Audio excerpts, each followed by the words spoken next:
बिस्मिल्लाहिर्रहमानिर्रहीम अस्सलाम वालेकुम। Welcome in the next chapter of biology class 9। आज जो हमारा चैप्टर है that is chapter number 2, solving a biological problem. आज हम अपना नया चैप्टर शुरू करेंगे। चैप्टर का नेम है सॉल्विंग अ बायोलॉजिकल प्रॉब्लम, मतलब कि बायोलॉजिकल प्रॉब्लम हमने सॉल्व करनी है, बायोलॉजी से रिलेटेड प्रॉब्लम हमने सॉल्व करनी है, मसाइल हल करने हैं।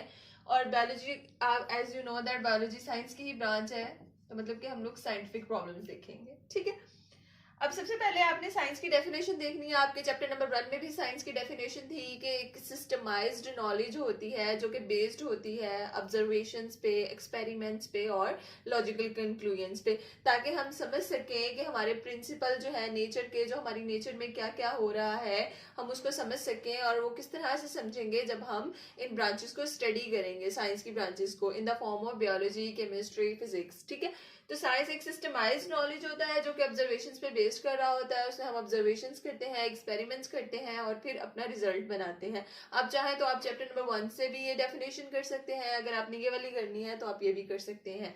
ठीक है, अब हम बात करते हैं बायोलॉजिकल मेथड की, कि बायोलॉजिकल मेथड होता क्या है, इसका फायदा क्या है, इसको कौन कौन यूज करता है। ठीक है, तो बायोलॉजिकल मेथड क्या है, एक्चुअली ये साइंटिफिक मेथड है।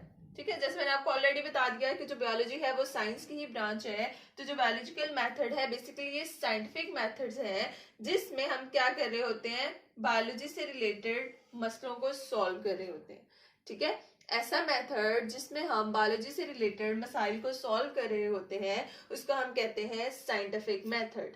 Scientific method in which biological problems are solved are called biological method या फिर साइंटिफिक मेथड। ठीक है, हमने देखा हो कि हमारा रिसेंट जो बायोलॉजिकल प्रॉब्लम जैसे कोविड था, है ना, कोविड आया, कोविड-19 आया, फिर बाद में उसकी वैक्सीनेशन हुई, फिर बायोलॉजिकल मेथड आया जिससे हमें सारा पता चला कि अच्छा इस तरह से उसका ट्रीटमेंट हो सकता है। तो जो आपके चैप्टर में बायोलॉजिकल प्रॉब्लम डिस्कस है दैट इज मलेरिया, कि पुराने जमाने में जब मलेरिया आया था तो वो उस जमाने की बायोलॉजिकल प्रॉब्लम थी, फिर उसको किस तरह से सॉल्व किया, कौन सा बायोलॉजिकल मेथड अप्लाई किए, किस तरह वो सारी सीरीज से पूरे सॉल्यूशन पता चला कि अच्छा मलेरिया के ये कॉजेज थे, ये मलेरिया का कॉज था, ये इसके सिम्टम्स थे, हमें इस तरह से इससे बचना चाहिए। ठीक है, तो आपके जो अभी जो रिसेंट हमारा जो अभी बायोलॉजिकल प्रॉब्लम गुजरा है दैट वाज कोविड-19। उसके बाद फिर साइंटिस्ट ने वैक्सीनेशन बनाई और उन्होंने कलेक्टिव एफर्ट की। ठीक है, तो ऐसा मेथड जिसमें हम बायोलॉजी से रिलेटेड प्रॉब्लम, हमारी लाइफ से रिलेटेड प्रॉब्लम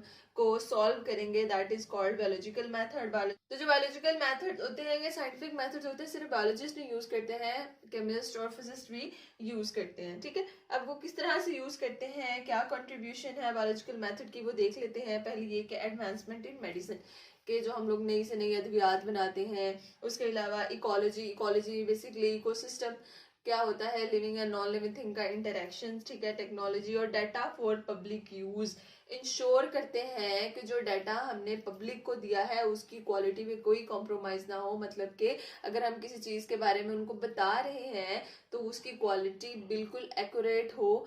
ठीक है, क्योंकि इसमें जो है साइंटिस्ट, बहुत से साइंटिस्ट कलेक्टिव एफर्ट करते हैं, वो डिफरेंट डाटाज को कंपेयर करते हैं, फिर जाके जो एक पूरा प्रॉपर क्वालिटी वाला डाटा हमारे पास निकलता है, फिर वो हम पब्लिक को प्रोवाइड करते हैं फॉर देयर पर्सनल यूज। ठीक है, अब हम देखेंगे कि जो बायोलॉजिकल मेथड है या बायोलॉजिकल प्रॉब्लम है उसको हम किस तरह से सॉल्व करेंगे। अगर हमारे पास कोई बायोलॉजी से रिलेटेड मसला आ रहा है तो हम कौन से स्टेप्स फॉलो करेंगे जिससे हम अपनी बायोलॉजिकल प्रॉब्लम को सॉल्व कर सकें।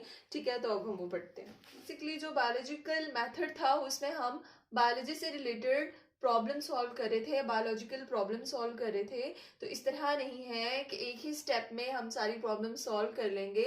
जो बायोलॉजिकल प्रॉब्लम है उसको सॉल्व करने के लिए हमारे पास फॉलोइंग स्टेप्स हैं, हम देखेंगे। ठीक है, solving a biological problem it has a following steps. सबसे पहला स्टेप है वो है रिकॉग्निशन ऑफ बायोलॉजिकल प्रॉब्लम। ठीक है, हमें पता, हमें जब अपने मसले का ही नहीं पता होगा, हम उसको हम पहचानेंगे ही नहीं कि हमारा मसला क्या है, तो हम आगे स्टेप पे जा ही नहीं सकते। ठीक है, सबसे पहला स्टेप है रिकॉग्निशन ऑफ बायोलॉजिकल प्रॉब्लम। ठीक है, उसके बाद आपने ऑब्जर्वेशंस करनी है, आपने फिर हाइपोथेसिस फॉर्मुलेशन करनी है, फिर जो हाइपोथेसिस गलत होगी उसको डिडक्ट कर देना है, डिडक्शंस करनी है, फिर आपने एक्सपेरिमेंटेशंस करनी है, तजर्बात करनी है, उसके बाद समराइजेशन ऑफ रिजल्ट्स, फिर जो आपने एक्सपेरिमेंट किया होगा उसके जो रिजल्ट में आपके पास जितने भी नतीजे आए होंगे एक्सपेरिमेंट के नतीजे में, जो भी आपके पास रिजल्ट आया होगा आपने उसको समराइज करना है। उसके बाद फिर आपने वो रिजल्ट जब आपने समराइज कर लिया है तो वो छुपा नहीं लेना, बल्कि आपने उसकी रिपोर्टिंग करनी है, उसको पब्लिश करना है, ठीक है।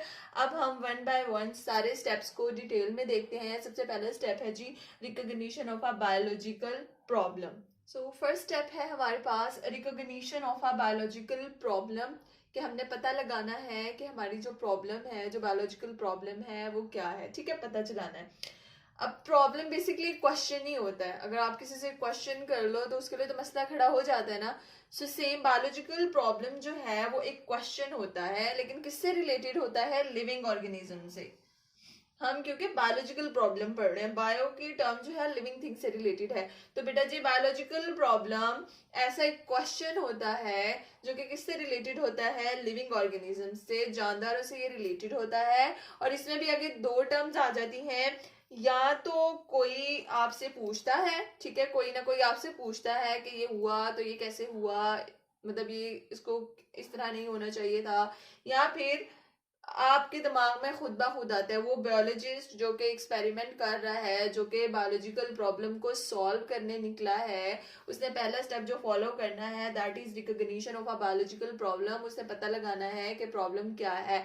अब वो जो प्रॉब्लम है, वो जो क्वेश्चन है, या तो उसके माइंड में खुद ब खुद आ जाएगा या फिर उससे कोई पूछेगा, ठीक है। तो ये पहला स्टेप है। Biological problem is a question जो कि किससे रिलेटेड होता है? जानदारों से। और किस तरह से? या तो आपके बायोलॉजिस्ट के माइंड में खुद ब खुद आ जाता है या फिर कोई आपसे पूछता है। तो आपको ये डेफिनेशन आ जाएगी। अगर शॉर्ट क्वेश्चन आ जाएगा तो आपने इतना लिख देना, इनफ है।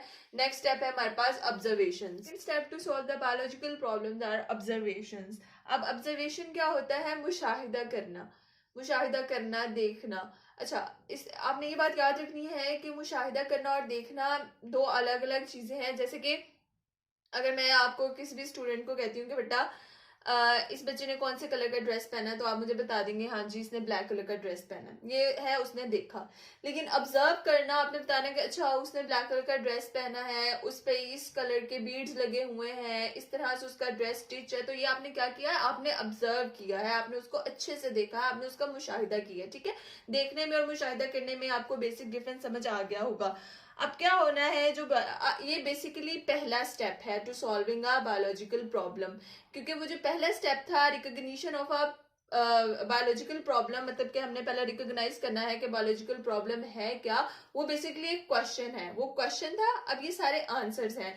तो जो पहला स्टेप है बायोलॉजिकल मेथड का सॉल्व करने का बायोलॉजिकल प्रॉब्लम को, वो है ऑब्जर्वेशन। हमारी जो स्टार्ट होनी है बायोलॉजिकल मेथड, वो ऑब्जर्वेशन से स्टार्ट होना है। हाँ जी। अब जो बायोलॉजिस्ट है जो कि ये बायोलॉजिकल प्रॉब्लम को सॉल्व करने निकला है, वो क्या करेगा? वो सबसे पहले ऑब्जर्वेशंस करेगा। किस तरह से? पहले वो देखेगा कि अगर पिछले साइंटिस्ट ने, पिछले बायोलॉजिस्ट ने कोई काम किया हुआ है, वो उनके ऑब्जर्वेशंस चेक करेगा कि अच्छा इसने ये काम किया था, इसने इस तरह से किया। फिर वो अपनी ऑब्जर्वेशंस बनाएगा, ठीक है। रिकॉल करेगा प्रीवियस ऑब्जर्वेशंस जो कि बायोलॉजिस्ट ने बनाई है, और फिर अपनी ऑब्जर्वेशंस बनाएगा। अब उसे अपनी ऑब्जर्वेशंस बनानी है। वो कैसे ऑब्जर्वेशंस बनाएगा? वो अपनी 5 सेंसेस को यूज करेगा, वो अपनी हिस्ट को यूज करेगा। आपने बचपन में भी पढ़ा होगा सेंस ऑर्गन्स, ठीक है। तो वो 5 सेंसेस कौन कौन सी होगी? Smell, taste, touch, vision and hearing. Smell के लिए आपको पता है नोज, टेस्ट के लिए हम टंग यूज करते हैं, टच के लिए हमारी स्किन, हैंड्स, विजन के लिए हम अपनी यूज करेंगे आईज, और हियरिंग के लिए हम अपने ईयर्स। ये सेंस ऑर्गन्स हैं, और ये जो मैंने लिखी है ये 5 सेंसेस हैं। तो एक बायोलॉजिस्ट है, पहले जब उसने ऑब्जर्वेशंस करनी है, वो पुराने साइंटिस्ट या बायोलॉजिस्ट के कॉन्सेप्ट्स को रिकॉल करेगा, फिर अपने ऑब्जर्वेशंस बनाएगा। और अपने ऑब्जर्वेशंस किस तरह से बनाएगा? अपनी 5 सेंसेस को यूज करते हुए बनाएगा। अब आपने याद रखना है कि ऑब्जर्वेशंस की भी 2 टाइप होते हैं। One is qualitative observations and the other is quantitative observation. Quality म्यार को कहते हैं, ठीक है, और जो क्वांटिटी है दैट इज मिकदार, म्यार, और ये है मिकदार, ठीक है। अब हम देखते हैं कि इनका बेसिक डिफरेंस क्या होता है क्वालिटेटिव ऑब्जर्वेशंस का और क्वांटिटेटिव ऑब्जर्वेशंस का। हम ऑब्जर्वेशंस की 2 टाइप को डिटेल में देखते हैं। पहली थी हमारे पास क्वांटिटेटिव ऑब्जर्वेशन और दूसरी थी qualitative observation. Quantity as you know that किससे रिलेटेड है, उसकी मकदार से, और जो क्वालिटी है वो मयार से। आपने हमेशा देखा होगा कि जो क्वांटिटी वाली चीज होती है, हमें अगर इस चीज की क्वांटिटी पता हो तो वो हमारे पास ज्यादा एक्यूरेसी होती है, ज्यादा ठीक होती है, ठीक है। क्योंकि क्वांटिटी को तो हम मेजर कर सकते हैं, लेकिन जो क्वालिटी होती है ना उसको हम मेजर नहीं कर सकते। मैं आपको बता दूं कि इस ग्लास में जी इस जग में जी पानी है, ठीक है। मैंने ये नहीं बताया कितना पानी है कितना नहीं है, मैंने सिर्फ आपको इतना बता दिया है कि जी जग में पानी है। लेकिन अगर आपको पता होगा कि जग में कितना पानी है तो वो ज्यादा एक्यूरेट होगा, ठीक है। क्वांटिटेटिव ऑब्जर्वेशंस को हम मेजर कर सकते हैं, ठीक है। जो क्वांटिटी बेस्ड ऑब्जर्वेशंस है हम उनको मेजर कर सकते हैं, और जो क्वालिटेटिव ऑब्जर्वेशन है उनको हम मेजर नहीं कर सकते। दीज आर इमेजरेबल, हम इनको मेजर नहीं कर सकते, क्वालिटी को मेजर नहीं कर सकते। उसके बाद अगर दोनों में से देखा जाए तो जो ज्यादा एक्यूरेट होती है, जो ज्यादा ठीक होती है, दैट इज क्वांटिटेटिव ऑब्जर्वेशन, क्योंकि ये फिगर्स पे मुश्तमिल होती है, ये हमें एक पूरा एक्यूरेट डाटा दे रही होती है।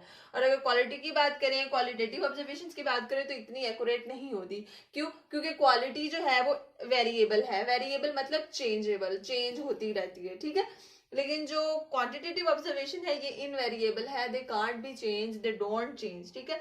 तो अगर हम देखें, आपसे पूछा जाए कि which is more accurate, quantitative observation या फिर क्वालिटेटिव ऑब्जर्वेशन, तो आपने बताना है जी कि क्वांटिटेटिव ऑब्जर्वेशन मोर एक्यूरेट होती है। अगर आपको फीवर है, अब हमें ये नहीं पता कितना फीवर है, जब आप बताओगे इतना फीवर है तो अच्छा हम कहेंगे ओके दिस इज एक्यूरेट, क्योंकि हमें क्वांटिटी पता चल चुकी है, ठीक है। तो क्वांटिटेटिव ऑब्जर्वेशन जो होती हैं, जो मुशाहिदा क्वांटिटी की बेस में, मिकदार की बेस पे किया जाता है, that is more accurate then the based on the quality.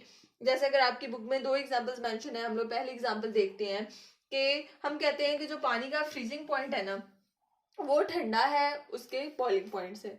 अब उन्होंने इतना हमें नहीं बताया कि फ्रीजिंग पॉइंट कितना है, बॉइलिंग पॉइंट कितना है, बस उन्होंने बता दिया कि जो पानी का फ्रीजिंग पॉइंट है ना वो ठंडा होता है उसके बॉइलिंग पॉइंट से।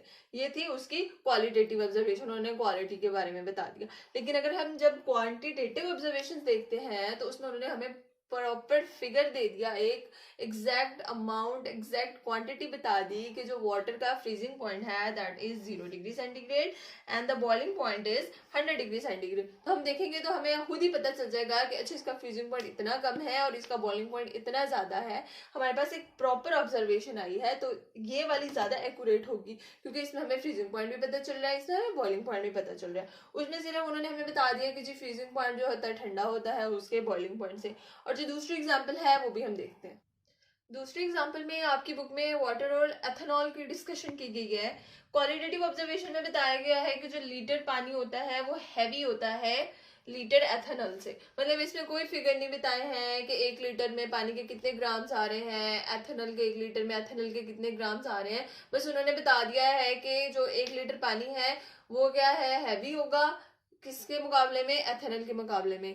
जबकि अगर हम क्वांटिटेटिव ऑब्जर्वेशन की बात करें तो उन्होंने बताया हुआ है कि जो 1 लीटर ऑफ वाटर है उसमें 1000 ग्राम्स होते हैं, और जबकि 1 लीटर जो एथेनॉल है उसमें 789 ग्राम्स होते हैं। तो हमें ऑब्वियसली इतना बड़ा डिफरेंस नजर आ रहा है, तो हमें खुद ही पता चल जाएगा कि जो वाटर है वो हैवी होगा एज कम्पेयर टू एथेनॉल।